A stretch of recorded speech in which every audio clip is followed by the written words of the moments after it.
में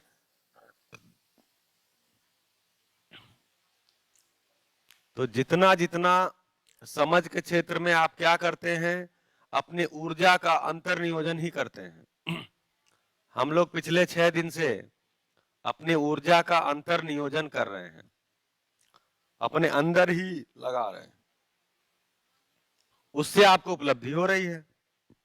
अगर ध्यान जा रहा होगा तो, अगर नहीं ध्यान जा रहा है तो आप अपनी मौज में है ही है, आगे भी अपने मौज में बने ही रहेंगे। तो आपकी मौज को खत्म करने का कार्यक्रम ही नहीं है, आप अपने मौज में बने रहें। तो मानव को जो चीज, जो वस्तु, जो ज्ञान अपने लिए उपयोगी लगता है उसके साथ वो बना ही रहता है, यही उसकी मौज है। हाँ, लेकिन अगर अस्तित्व में कुछ सच्चाइयां हैं और वो तार्किक लगती हैं, हमें लगता है कि तर्क के द्वारा देखें। तर्क का मतलब जानते हैं? तर्क क्या होता है? लॉजिक क्या होती है? तर्क का मतलब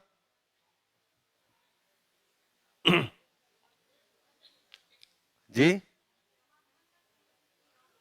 समाधान तक पहुंचने के लिए। हाँ जी, समाधान तक पहुंचने के लिए जो हम एक शब्द समूह बनाते हैं बोलने के लिए या अपने सोचने के लिए भी, ठीक है, ये शब्द अर्थ, शब्द अर्थ, शब्द अर्थ, ये जो मेरे अंदर चलता है इसी को क्रिया रूप में विश्लेषण बोलते हैं। जीवन क्रिया में उसी को विश्लेषण बोलते हैं। तो मेरे में विश्लेषण चलता रहता है, विश्लेषण चलता रहता है, तुलन पूर्वक विश्लेषण चलता रहता है, तो मेरे में विचार बनते रहते हैं, विचार बनते रहते हैं। अगर वो बात तार्किक हुई ये तो सब बच्चे आज डरा ही रहे हैं सुबह से। तो अगर वो विचार आपको लगता है तो वैसा जीने की कोशिश करते हैं कि आपको लगता है जीने लायक है, जीने की कोशिश करते हैं। अगर जीने की कोशिश में धक्का लगता है तो आप फिर क्या करते हैं?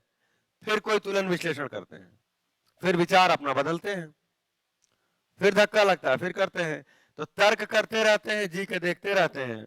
यही तर्क जब तृप्त हो जाता है, तो तर्क का तृप्त होना, तो विचार में तर्क तृप्त नहीं होता, विचार करते हैं, साक्षात्कार बोध पूर्वक तर्क तृप्त होता है। तो तर्क तृप्त होता है तो समझ होती है। तर्क कोई समझ नहीं है, ध्यान जा रहा है? तो लॉजिक कोई समझ, तर्क कोई समझ नहीं है अपने आप में, समझने के लिए तर्क है। अभी क्या हो गया अभी क्या हो गया, जो लोग सो कॉल्ड बुद्धिजीवी हैं, सो कॉल्ड इसलिए कह रहे हैं क्योंकि एक्चुअली शब्दजीवी हैं, तो धीरे से स्थापित किया गया, तर्क को ही ज्ञान बता दिया गया।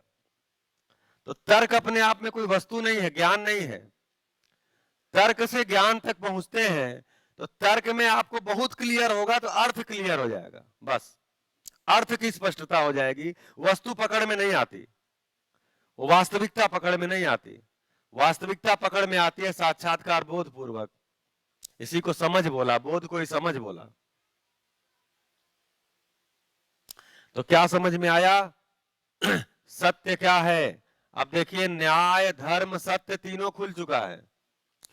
जो तुलन दृष्टि था, न्याय धर्म सत्य, तो जब ये तुलन दृष्टि रखा गया था तो शायद हमारे लिए बहुत स्पष्ट नहीं था, लेकिन आज तीनों खुल चुका है।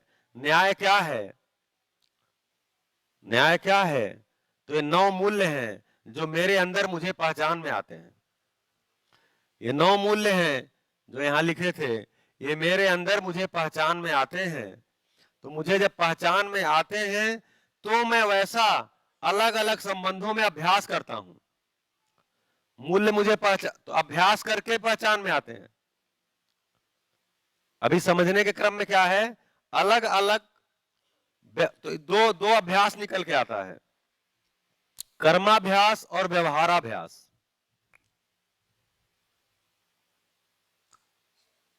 कर्माभ्यास और व्यवहाराभ्यास।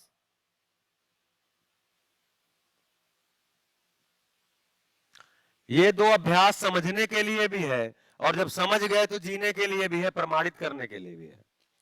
कर्माभ्यास का मतलब जो मानवेतर प्रकृति है, मानव के अलावा जो प्रकृति है, उसके साथ जब हम जीते हैं श्रम पूर्वक, उत्पादन पूर्वक, तो हम कर्माभ्यास करते हैं। वो कर्माभ्यास करते हुए हम नियम को समझते हैं, कर्माभ्यास करते हुए नियम को समझते हैं। और जब एक बार नियम समझ में आ जाता है तो उसको प्रमाणित करते हैं कर्म करके। मानव के साथ हम व्यवहाराभ्यास करते हुए न्याय को समझते हैं, मूल्य को समझते हैं। मूल्य सारे मेरे में ही है, ये जो 9 के 9 मूल्य है मेरे में है, मैं पहचानता नहीं हूं तो भटकता रहता हूं विश्वास पाने के लिए, सम्मान पाने के लिए, स्नेह पाने के लिए, सुख पाने के लिए भटकता रहता हूं। अब कोई दे देगा, अब इस उम्र में मिल जाएगा, बड़े हो जाएंगे तो मिल जाएगा, युवा हो जाएंगे तो मिल जाएगा, जॉब मिल जाएगा तो मिल जाएगा, कार आ जाएगी तो मिल जाएगा, बड़ा सा मकान हो जाएगा तो मिल जाएगा। क्या चीज है? तो मैं जो मेरे अंदर के मूल्य है मैं उनको पहचानता नहीं हूं, और चूंकि सही की सूचना नहीं है इसलिए अभ्यास भी नहीं बनता। अभ्यास नहीं बनता तो मैं हाथ पांव मारता रहता हूं और उस मूल्य को बाहर ढूंढता रहता हूं। अभी क्या होगा इस सूचना के बाद कि मैं जो संबंध है उस संबंध में जो मूल्य की जो अपेक्षा है, देखिए संबंध में अपेक्षा है ही, बिना अपेक्षा के कोई संबंध नहीं है। उन अपेक्षाओं को पहचानता हूं तो अपने अंदर पहचानता हूं। मैं विश्वास के साथ जीता हूं, विश्वास पूर्वक जीता हूं तो मेरे अंदर ही विश्वास पहचान में आता है। मैं सम्मान पूर्वक जीता हूं तो मेरे अंदर ही सम्मान पहचान में आता है। इस प्रकार से धीरे धीरे धीरे धीरे मेरे में मूल्य पहचान में आ जाते हैं। मूल्य जब पहचान में आ जाते हैं तो मैं अब जी करके उसको प्रमाणित करता हूं, तो न्याय पूर्वक जीने की प्रयास मेरा बनता है, अभ्यास होता है। तब मेरी दृष्टि अब न्याय की हो गई है, तो हम न्याय पूर्वक जीते हैं। धर्म क्या है? तो नियम को पहचान गया तो हम धर्म पूर्वक जीते हैं। तो पहले नियम को पहचानने के लिए अभ्यास किया, जब समझ आ गया, अनुभव संपन्न हो गए, तो नियम पूर्वक जीने लगते हैं, तो हम धर्म पूर्वक जीने लगते हैं। तो मेरी दृष्टि भटकती नहीं है। अब मैं हिलता डुलता नहीं हूं, मैं न्याय पूर्वक ही हूं, धर्म पूर्वक हूं। फिर सत्य पकड़ में आता है। सत्य क्या है? तो सह अस्तित्व ही सत्य है। अस्तित्व सह अस्तित्व है और सह अस्तित्व ही सत्य है। तो जो व्यापक नाम की वस्तु पकड़ में आई, जो खाली जगह नाम की वस्तु पकड़ में आई, जो पूर्ण नाम, चेतना, ज्ञान, परमात्मा, ये जो सारे नाम हमने रखे, आपके पास कोई और 10-20 नाम हो तो ले आके रख लीजिए, कोई दिक्कत नहीं है। इसी को लोकेश भी बोला, लोकेश, क्योंकि लोक यानी संसार। संसार क्या है? लोक क्या है? यही लोक है। पदार्थ, पेड़ पौधे, पशु पक्षी और मानव, ये समाज और प्रकृति, समाज और परिवार के रूप में, इसी को लोक बेल बोला। ये लोक का आधार क्या है? लोक का है किसमें? तो लोक है किसमें? व्यापक में ही है, स्पेस में ही है। इसीलिए व्यापक का एक नाम लोकेश भी है। अब आप जोड़ते जाइए, ठीक है? तो ये क्या चीज है? ये समझ में आया। ये स्वयं में कोई क्रिया नहीं है, लेकिन क्रियाशील क्रियाशील इकाइयों के माध्यम से व्यक्त यही होता है। ध्वनि के रूप में, शब्द के रूप में व्यक्त ही होता है, स्वाद के रूप में, क्योंकि स्वाद क्या है? अरूपात्मक है। तो क्या चीज है? अब देखिए, जो मूल्य को हमने पहचाना, विश्वास रूपात्मक है या अरूपात्मक है? सम्मान, स्नेह, तो आप सारे मूल्य गिन डालिए, सब क्या है? अरूपात्मक। इसका मतलब हम व्यवहार करके उसमें क्या चीज को पहचानने की कोशिश कर रहे हैं? तो उन मूल्यों, जो मूल्य हम नाम दिए हैं, एक्चुअली वो व्यापक ही है, व्यापक ही है, व्यापक ही है। अलग अलग संबंधों में व्यापक ही व्यक्त होता है। उसका नाम रख दिए, ये विश्वास है, ये सम्मान है। क्योंकि मैं उसमें ही डूबा भीगा गिरा हूं, तो मुझे उसकी ही प्यास है, इसलिए मैं अलग अलग संबंधों में अलग अलग नाम से उसको बुलाता हूं। ये कैसा है? जैसे यह हॉल है, इसमें बाहर के बिजली के खंभे से बिजली का वायर आया हुआ है। क्या आया है? बिजली का वायर, और उसमें बिजली है, करंट आ रही है। ठीक है, वही करंट एक हीटर से कनेक्ट होती है, तो इस कमरे को क्या करती है? गर्म करती है। वही करंट एसी से कनेक्ट होती है, तो इस कमरे को क्या करती है?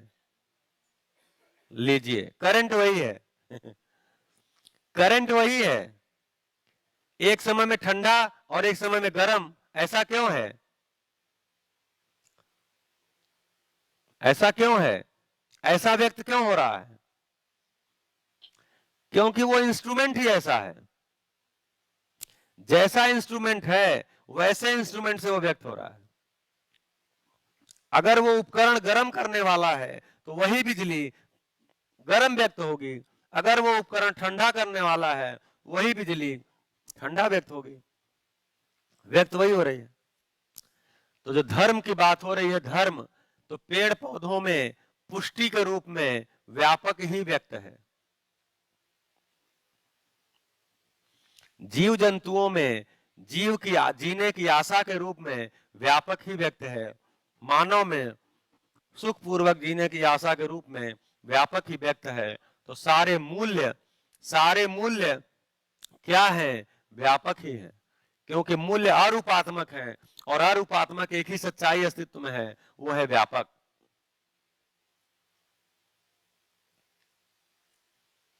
तो मूल्य को क्रिया बोलते हैं, तो सबको, तो जैसे ये पेड़ पौधों को भी क्रिया बोलते हैं, लेकिन उसमें जो अरूपात्मक है, उस क्रिया में अरूपात्मक जो स्वरूप है वो व्यापक का ही है। इसलिए बोला, तब तब क्या हुआ? तो जो ब्रह्म सत्य जगत मिथ्या, ये जो सूत्र था, ये वाक्य था, ये किस रूप में पच गया? ब्रह्म सत्य जगत शाश्वत। व्यापक का ही एक नाम ब्रह्म भी है।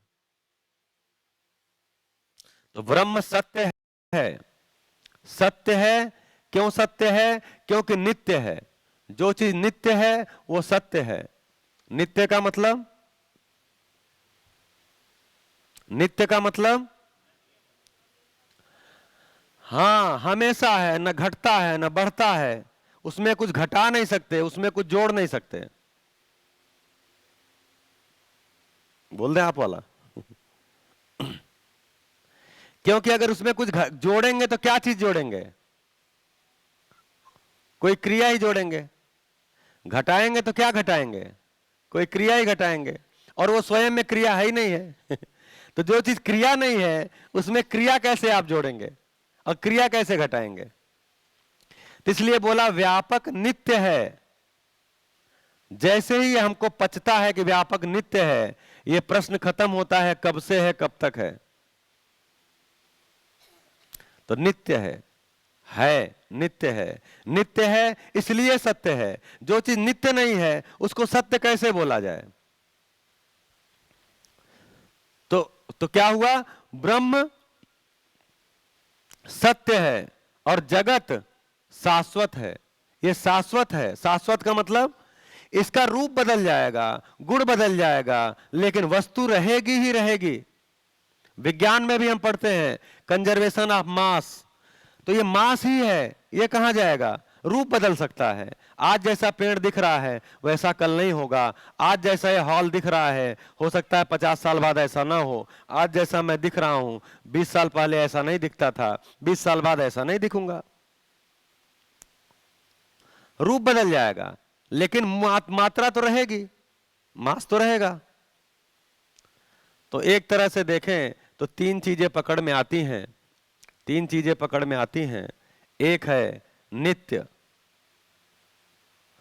दूसरा है निरंतर, और तीसरा है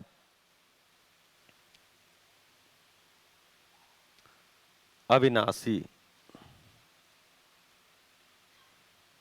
अविनाशी। ये तीन ही तरह की चीज अस्तित्व में दिखती है। एक नित्य है, जिसको व्यापक बोला, जिसको सत्य बोला, जिसको अस्तित्व बोला, जिसको व्यापक बोले, जिसको ईश्वर बोले, जिसको ब्रह्म बोले, परमात्मा बोले, वो नित्य है। नित्य है, उसमें कुछ भी घटता नहीं, कुछ भी बढ़ता नहीं, क्योंकि जो क्रिया शून्य है, क्रिया शून्य में क्या बढ़ेगा, क्या घटेगा, तो वो नित्य है। निरंतर क्या पहचान में आया? जीवन है, ये निरंतर है। तो इसका नाम चाहे तो निरंतर रखें, क्योंकि नित्य भी निरंतर ही होता है, इसलिए इसका नाम रख सकते हैं अमर है। अमर, तो जीवन अमर है। तो सारा पदार्थ जगत क्या है? नहीं, पहले व्यापक क्या है? नित्य है। चैतन्य पदार्थ जिसको जीवन बोला, वो क्या है? अमर है। इसके बाद क्या बचा? ये पदार्थ जगत, ये क्या है? ये अविनाशी है, नाश नहीं कर सकते इसका आप। किसी चीज को काटते, तोड़ते, पीटते, घिसते, कुछ भी करेंगे, उसका मांस खत्म नहीं होता है। तो मांस खत्म नहीं होता तो अविनाशी है वो। तो ये भी एक्चुअली अविनाशी है, पदार्थ जगत।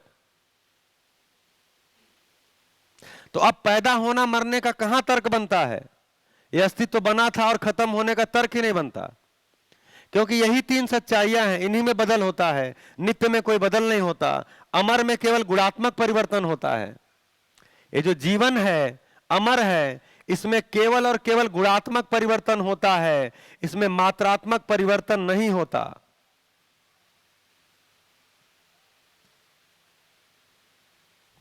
इसमें कोई मात्रात्मक परिवर्तन नहीं होता। ये 10 क्रियाएं है ही है, जब भी होगा तो इसमें गुणात्मक परिवर्तन होगा, इसलिए बोला ये अमर है। इसमें जब भी कोई परिवर्तन है तो गुणात्मक है। तीसरा बोला, तीसरा क्या है? अविनाशी पदार्थ हैं, जिनको पदार्थ बोला। इनमें परिवर्तन है, रूप का, गुण का बदल जाएगा परिवर्तन। कैसे? मात्रा के आधार पे, परिणाम के आधार पे। तो पहले दिन लिखा था कि पदार्थ परिणामानुसंगी है, परिणाम के अनुसार इसका आचरण बदल जाता है। जैसे पानी का उदाहरण सबसे बढ़िया बैठता है, या नमक का बैठता है, ऐसे बहुत सारे बिठा सकते हैं। सोडियम का एक अलग आचरण है, क्लोरीन का एक अलग आचरण है, लेकिन दोनों मिलकर सोडियम क्लोराइड बनते हैं, तो वो अलग आचरण है। तो जैसा परिणाम आया वैसा आचरण हो गया। तो बोले इसमें क्या होता है? तो ये पूरा का पूरा परिणामानुसंगी है। अनुसंगी मतलब वैसा, जैसा परिणाम वैसा आचरण। पेड़ पौधों को देखते हैं तो कैसा है? बीजानुसंगी है, जैसा बीज है वैसा इसका आचरण पूरे जब तक रहेगा आता ही रहेगा।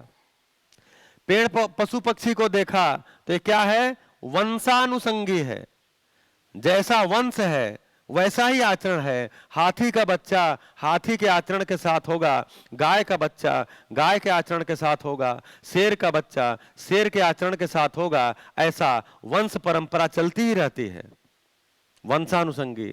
मानव को देखने गया तो मानव न तो बीजानुसंगी है न वंशानुसंगी है। एक विद्वान परिवार में जन्मा हुआ बच्चा मूर्ख हो सकता है, और एक मूर्ख परिवार में जन्मा हुआ बच्चा विद्वान हो सकता है। इसलिए वंशानुसंगी है ही नहीं है, तो क्या है? शिक्षा संस्कारानुसंगी है। जैसा शिक्षा संस्कार हुआ वैसा उसका आचरण हो जाता है। तो शिक्षा संस्कार वाले पाठ को जीवन बोलते हैं। जीवन का ही शिक्षा संस्कार होता है, शरीर का शिक्षा संस्कार की आवश्यकता ही नहीं है, क्योंकि शरीर प्राणावस्था की इकाई है। जैसे पेड़ पौधों का शरीर है, पशु पक्षी का शरीर है, वैसे ही मानव का शरीर है, यह प्राणावस्था की इकाई है। अर्थात शरीर कोशिका से बनी है, तो इसका ज्यादातर भोजन कोशिका ही है। तो भौतिक रासायनिक क्रिया है और निश्चित आचरण के साथ है। तो आचरण में परिवर्तन किसके होना है? जीवन के होना है। तो जीवन के लिए ही, समझ होने के लिए ही हमको पुरुषार्थ लगाना है। तो क्या पकड़ में आया? अस्तित्व में तीन ही चीजें हैं, नित्य वस्तु है, अमर वस्तु है और अविनाशी वस्तु है।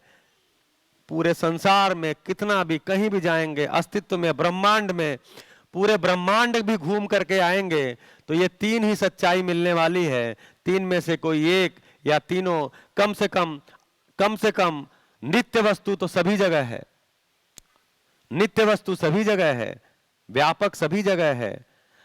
अमर वस्तु सभी जगह हो जरूरी नहीं है, और पदार्थ भी सभी जगह हो जरूरी नहीं है, लेकिन नित्य वस्तु सभी जगह है।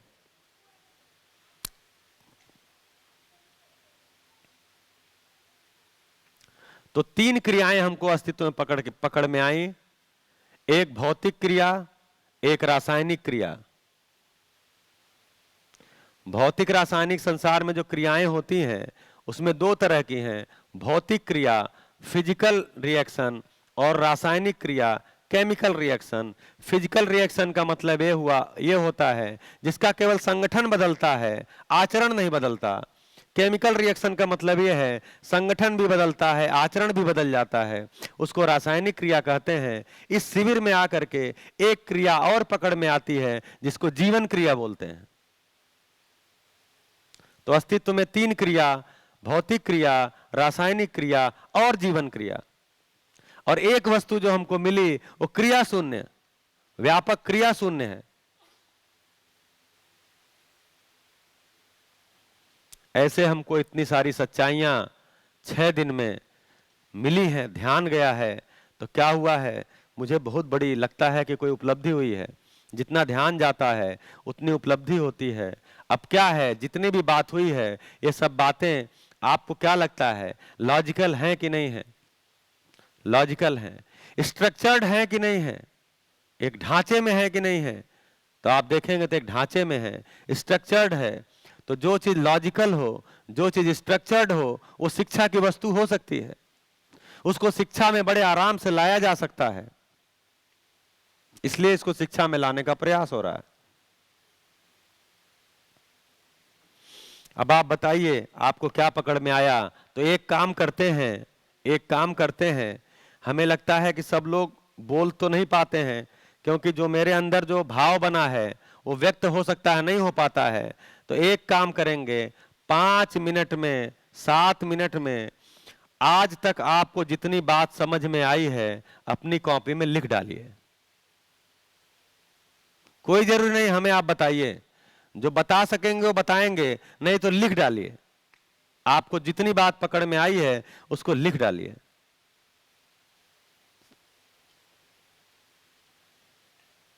शिवांश जाके देखो, सब लोग लिख। एक बार आपको जितनी सच्चाई पकड़ में आई है उसमें कोई क्या कनेक्शन है उसको लिख डालिए।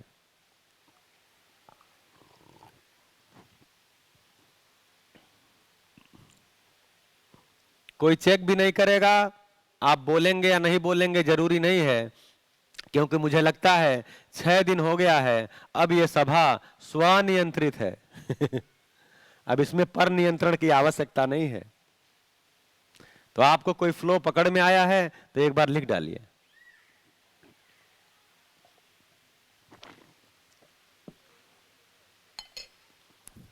तो आप अपना एग्जाम स्वयं लीजिए। जिस दिन शिक्षा में व्यवस्था हो जाएगी, हर बच्चा अपना प्रश्न पत्र खुद तैयार करे, अपना उत्तर खुद लिखे और अपनी कॉपी भी खुद जांच के अपना नंबर खुद दे ले, वो व्यवस्था सबसे अच्छी शिक्षा व्यवस्था होगी। बच्चे को परीक्षा का डर नहीं होगा और वो ज्यादा समझेगा। चलिए अब मैं चुप होता हूं, आप लिखिए।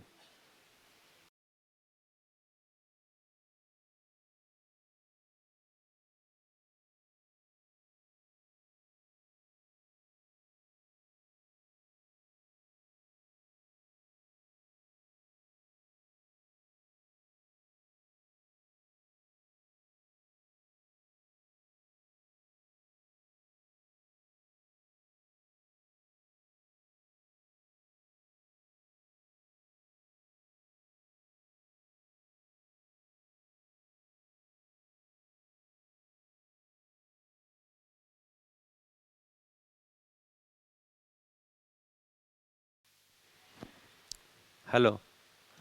तो जो लिख नहीं सकते, मतलब कॉपी पेन नहीं है, वो कम से कम आंख बंद करके एक बार सोचे ही क्या बात फ्लो में हुई है। क्या क्या बात पकड़ में आई है?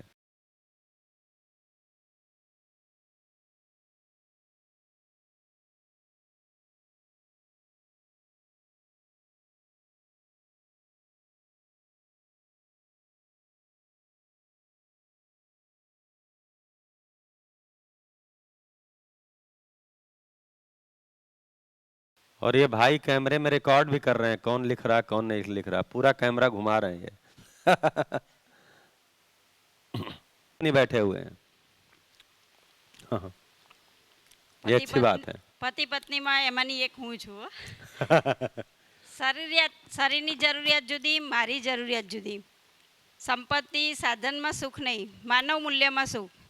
પછી જે બધા 8 કોન્સેપ્ટ બતાવ્યા હતા ને એમાંથી મારા મિસિંગમાં ન્યાય ધર્મ બાકી હતો. એ સાથેનો વ્યવહાર મારો બરાબર નથી. પછી માનવ સાથેના મૂલ્યોની અભિવ્યક્તિ, માનવ સાથેના મૂલ્યોની અભિવ્યક્તિ હોય. પછી આપણે પોતે સમજ કેળવીએ, પોતાનામાં સમજ લાવીએ, પછી અન્યની બાજુ જોવાનું થાય આપણે. બરાબર, પહેલાં આપણે આપણી સમજ પ્રમાણે વર્તવું પડે. પછી કોઈ અવમૂલ્યન નહીં, કોઈ અધિમૂલ્યન નહીં, બધા સરખા, બધા બરાબર. બરાબર, રૂપ ધન બલ પદ એ બધું કાયમી નથી. બરાબર, એ થોડોક સમય રહે પછી એ જતું રહે. પછી પારિવારિક સંબંધો પર ધ્યાન આપવાનું થાય. માન્યતાઓની બહાર નીકળવું પડે કે ભાઈ આમ જ થાય, આમ જ ના થાય. પછી એક શબ્દ બહુ સ્પર્શી ગયો કે અક્ષમતાનું પ્રદર્શન ક્રોધ કહેવાય. એટલે જ્યારે બી ક્રોધ આવે ત્યારે આપણે એમ થાય કે આપણે ક્ષમતા છે આપણામાં. પછી સમૃદ્ધિનો ભાવ આપણામાં કેળવાય, સમૃદ્ધિનો ભાવ પરિવારમાં કેળવાય. તો પછી આપણે કંઈ આપણું કાર્ય પૂરું થાય પછી આપણે બીજાનું કાર્ય કરવા નીકળીએ, સમાજ કલ્યાણના કાર્યો કરી શકીએ, અથવા તો બીજા માટે કંઈક આપણે આપી શકીએ. અને એ ટાઈમે પછી આપણે લેવાનું નહીં, આપવાનું થાય. અને જ્યાં સુધી એ સમજ ના આવે ત્યાં સુધી આપણે લેવાનું કાર્ય કરીએ. પછી નિર્ભય થઈને જીવીએ. પછી આપણી અંદર જે સમજ આવે પછી જ આપણી વૃત્તિ અથવા મન કામ કરવાનું શરૂ કરે કે ભાઈ શું કરીએ. બરાબર, પછી બીજું માણસોએ પ્રકૃતિના આ બધી વ્યવસ્થા બરાબર છે, પણ આપણી માણસ તરીકે આપણે અવ્યવસ્થા ઊભી કરીએ છીએ. તો એ વ્યવસ્થાની અંદર રહી, નિયમોમાં રહીને આપણે કાર્ય કરવું એ થાય. अस्तु, बहुत अच्छा. और हाँ जी, उधर आ जाइए, इधर ही आ जाइए. हाँ इधर भैया जी. तो कोई जरूरी नहीं है हिंदी में, जिसमें आपको कंफर्टेबल हो जी. तो मैंने अभी तो 6 दिन में एक पकड़ में आया है. हेलो. हाँ. तो ऐसा समझ में आया है कि सुविधा के लिए कर्म करना पड़ता है. भैया माइक का आवाज उधर से बढ़ा दीजिए थोड़ा. कोई कौन है उधर? क्योंकि वो कम आवाज. सुविधा के लिए कर्म करना पड़ता है. हाँ. और सुख के लिए समझना पड़ता है जी. बढ़िया. और दूसरा कि रूप धन बल से ईर्ष्या पैदा होती है, संबंधों नहीं. जरा ये ध्यान पे ज्यादा है. बढ़िया, ठीक है. और सभी मानव निरंतर सुख की खोज में है. विश्वास और सम्मान जैसी चीज अपने अंदर ही है. संबंध शाश्वत है. अपनी आवश्यकता को हमें खुद ही पहचानना चाहिए. स्वीकृति का भाव ही सुख है. विश्वास आधार मूल्य है. प्रेम पूर्ण मूल्य है. क्रोध ये अयोग्य अक्षमता का प्रमाण है. ये मेरी योग्यता है कि दूसरों से प्रभावित ना होकर अपनी आवश्यकता को खुद पहचानूं. संबंध पारदर्शी होनी चाहिए. और रोटी कपड़े मकान होने के बावजूद भी जो अपने आप को गरीब समझता है वो मानसिक गरीब है. Thank you. बहुत बढ़िया, ठीक है. देखिए ऐसे अपने में न कर सके उसे धर्म कहते हैं. बहुत और कल्पनाशीलता हो वो जीवन में होती है. और जो कर्म स्वतंत्रता हो वो शरीर में होती है। स्वीकृति के भाव में जीना ही सुख है। ये ऐसे मुझे पकड़ में आया। बढ़िया बढ़िया पकड़ में आया। हाँ जी, મારો ફર્સ્ટ દિવસ છે અહીંયા. પહેલા ટાઈમ આવી શિબિર જોઈ છે મેં. पहले ही दिन आके अस्तित्व पे बात हो गई। એટલે મને જે સમજમાં આવી મેં લખ્યું भारी છે. तो नहीं लगा? हाँ, આત્મા અમર છે. દુનિયાની ભૌતિક વસ્તુઓ પાછળ ભાગવાની જરૂર નથી. પોતાનામાં રહેલા તત્વ એટલે જીવ તત્વને ઓળખો. ક્ષણિક સુખ આપતી વસ્તુઓ પાછળ સમય બરબાદ ન કરવો જોઈએ. આખી દુનિયામાં સ્પેસ એટલે ખાલી જગ્યા વ્યાપેલી છે. બ્રહ્માંડમાં, પૃથ્વી પર, શરીરમાં, સૃષ્ટિની દરેક વસ્તુમાં રહેલી છે. તે અનંત છે, અમર છે. ગુસ્સો ઓછો કરવો જોઈએ. સામેની વ્યક્તિ સાથે સારો વ્યવહાર રાખો. જો તમારો વ્યવહાર સારો હશે તો તમને સામેની વ્યક્તિ પણ આપોઆપ તમારી સાથે સારો વ્યવહાર કરશે. આખી દુનિયામાં દરેકને પોતાના પરિવારના સભ્ય માનવા. દરેક પ્રત્યે સરખો આદરભાવ રાખવો જોઈએ. જરૂરિયાતમંદની સેવા કરવી. આચરણમાં ફેરફાર લાવવો. પશુ પક્ષી, વનસ્પતિ, જમીન અને જે આ સૃષ્ટિ પર સતત છે તે જ નિરંતર છે, તે જ સત્ય છે. મનુષ્યએ જાગૃત થવાની જરૂર છે. આ સૃષ્ટિ પર જરૂરિયાત મુજબ જ ભોગવવું જોઈએ. વધારે મેળવવાની લાલચના લીધે જ તો સૃષ્ટિના કુદરતી તત્વોને નુકસાન થાય છે, જેનું પરિણામ બહુ ખરાબ મળી રહ્યું છે અને ભવિષ્યમાં પણ ભોગવવું પડશે. જીવન અને શરીર બંને વસ્તુ અલગ છે. જીવન શાશ્વત છે અને શરીર નાશવત છે. અસ્તુ. बढ़िया। एक दिन में इतना आ गया पकड़ में, बहुत अच्छा, अच्छी योग्यता है। हाँ, ऑन होगा देख। हेलो। हाँ, सबसे पहले तो मुझे ये पकड़ में आया कि अब तक हम जो जी रहे हैं वो मान के ही जी रहे हैं, तो पहले तो हमें उस पर काम करना चाहिए कि हम जो मान रहे हैं वो सही में क्या है, सही है, गलत है, वो अपने अंदर ही पहले देखना चाहिए, तो फिर वो चित्रण में चेंज आएगा। क्योंकि अब तक हमने जो चित्रण बनाए है उससे ही हम ऑपरेट हो रहे हैं, तो फिर उसको लेकर जांचेंगे तो फिर उसमें चित्रण में चेंज आएगा, और उसमें चेंज आएगा तो फिर वो सभी क्रियाओं में हम चेंज ला पाएंगे। बहुत अच्छा। और 3 पीढ़ी 4 पीढ़ी एक साथ शिविर कर रहे हैं आप। हाँ, बाबा जी और आपके पिताजी। हाँ, मतलब आपके पिताजी और आपका बच्चा। दूसरा संबंध और तीसरा निरंतर सुख पाना। हम जो निरंतर सुख की खोज में प्रकृति, पशु पक्षी और आपने जो वो चैनल बनाई ना, उसे बहुत ही नष्ट कर रहे हैं।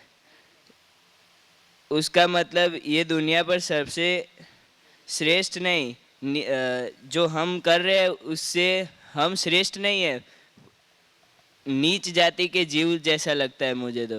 हाँ, ऐसा भी अधिमूल्यन में मत चले जाओ, अवमूल्यन में मत चले जाओ।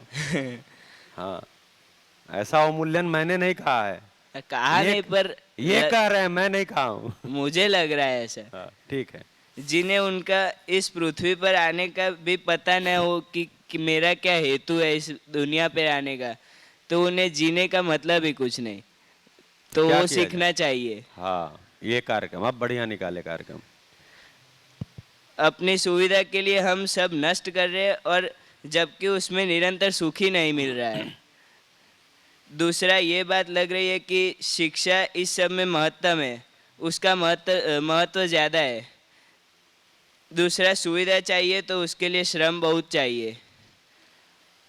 फिर संबंध, विश्वास जैसे बहुत मूल्य आपने सिखाए जो ध्यान देने के थे, उसमें सब तो नहीं पर एक बोल सकता हूँ, विश्वास। जो दो मनुष्य के बीच में शंका और असत्य न हो तो विश्वास पूरा का पूरा बना रहता है। फिर एक जो आपने आज इकाई और खाली जगह पर जो सिखाया वो भी मैं चाहता हूँ। इकाई 2 तरह की होती है, जड़ और चैतन्य। जड़ में परमाणु, अणु, अणरचित पिंड और वो सब आते। परमाणु से पानी, प्राणकोशा, पेड़ पौधे, पशु पक्षी, मानव शरीर, वो सब बना। और वो पशु पक्षी और मानव शरीर पूरा जीवन से कनेक्टेड होता है, और वैसे ही चैतन्य जो होता है वो उन दोनों में होता है। पेड़ पौधे में भी मुझे लगता है चैतन्य होगा। फिर बस थैंक यू। बढ़िया। तो देखिए, जो प्रेम की बात किया था ना, तो विश्वास की यात्रा कहाँ तक? प्रेम तक। तो जो विश्वास की यात्रा प्रेम तक होती है, तो विश्वास ही पूर्ण होता है। क्या पूर्ण होता है? विश्व में आती है विश्वास, विश्व के प्रति आस, कि संपूर्ण विश्व, ये चार अवस्थाएं और मानव, ये सब मेरे सुख के अर्थ में है। ऐसा मेरे अंदर जो स्वीकृति होती है, उसको विश्वास बोलते हैं। अभी चूंकि हम शुरुआत विश्वास से किए थे, इसलिए उसकी एक परिभाषा दिया, आशय की आश्वस्ति। लेकिन जैसे ही विश्वास पूर्णता को पाता है, तो विश्वास ही पूर्णता को पाता है, तब विश्वास की परिभाषा निकलती है। ये जब बोल रहे थे तो मुझे ध्यान में आया, विश्व के प्रति आस, कि संपूर्ण विश्व मेरे सुख के लिए ही है, मेरे सुख के ही अर्थ में है। हाँ जी। Hello hello. आ रही आवाज। सबसे पहले तो मुझे ये पता चला कि आज तक या शिविर में आके बाद मुझे ये पता चला कि हम यही मान रहे थे कि मानना ही जीना है। लेकिन सबसे पहले तो आपका फर्स्ट ये मुझे पकड़ में आया कि मानना नहीं जानना है। जो भी आप मानो उसे जानने की कोशिश भी करो कि वो सही है कि नहीं है। और दूसरी वो पकड़ में आई कि हमारे यहाँ ऐसा है कि सुना हुआ सुनाने के काम आता है और समझा हुआ समझाने के काम आता है। लेकिन आज मुझे यहाँ आकर पता चला कि समझा हुआ जीने के काम आता है। बढ़िया। दूसरी बात ये कि शिक्षा क्यों जरूरी है, तो शिक्षा मानव के आचरण के लिए जरूरी है। दूसरा कि हम लोग चाहते तो बहुत कुछ है, लेकिन वो अपने अंदर डालते आप नहीं है। माइक सीधा ऐसे करिए थोड़ा। हाँ। हम चाहते तो बहुत कुछ है, लेकिन अपने अंदर वो डालते नहीं कि जो संबंध का मूल्य, जो मानव का जो परिभाषित है कि वे हमारा जीवन क्या है। जीवन और शरीर दोनों एक दूसरे से मिलकर चल रहे हैं, वो तो हमें आज यहाँ आकर ही पता चला। बढ़िया। दूसरी बात कि मानव में निश्चितता होनी चाहिए, लेकिन हम रख नहीं रहे। क्योंकि हम सही भाषा में बता रहे तो व्यवहार में हमें किसी बात का अगर कोई नियमित से काम कर रहा है कि नियमित वांचना, लिखना, खाना, तो बहुत अच्छा लगता है। लेकिन निश्चितता हम अच्छी लगती है, लेकिन हम करते नहीं है। वो बात सीखने मिली। दूसरी बात, आज हमें शिविर में आके वो पता चला आज छठे दिन में कि हमारा जीवन आहार, निद्रा और भय प्रजनन के लिए नहीं है, उसका कुछ और भी है उद्देश्य। वो आज हमें जानने मिला। और दूसरी बात ये पता चली कि मानव दुखी क्यों है, क्योंकि वो जानता ही नहीं कि मैं जीवन हूँ जो शरीर को चलाता हूँ। और जीवन को क्षणिक सुख नहीं, निरंतर सुख चाहिए। और निरंतर सुख तो उसकी परिभाषित जो हमने मूल्य देखे उसमें ही है कि भाई उसको अपनाने के लिए क्या करना चाहिए। सुविधा जरूरी है, लेकिन जितनी जरूर है उतनी जरूरी है, उससे ज़्यादा हमें सुविधा के पीछे भागना नहीं है। आज तक हम जिंदा रहते थे लेकिन जी नहीं रहे थे, इसलिए जिंदा रहना और जीने की जो समझ आपने दी वो आज मुझे अच्छी तरह पकड़ में आ गई कि ये जरूरी है भाई। हम जी तो रहे, जिंदा तो है लेकिन जी नहीं रही है। वो आपने बताया ना, एक छत के नीचे रह रहे, जी नहीं रहे, वो बात बहुत पकड़ में आई मुझे। सुख की सही परिभाषा मिली कि सुख क्या है। सुख की डेफिनेशन मुझे मिली कि सुख स्वीकृति का ही सुख है। कई बार क्या होता है कि इंसान कुछ स्वीकृत, यानी गुजराती में कहिए तो स्वीकार करવો એક જ મોટી આપણા માટે એક ઉપલબ્ધિ આફત જેવું છે કે ભાઈ તમારી કોઈ ભૂલનો સ્વીકાર કરો। भूल का स्वीकार करना ही हमारे लिए मुसीबत का काम है, क्योंकि अच्छा बनने के लिए, हमारे अंदर का जीवन को पहचानने के लिए स्वीकृति ही जरूरी है।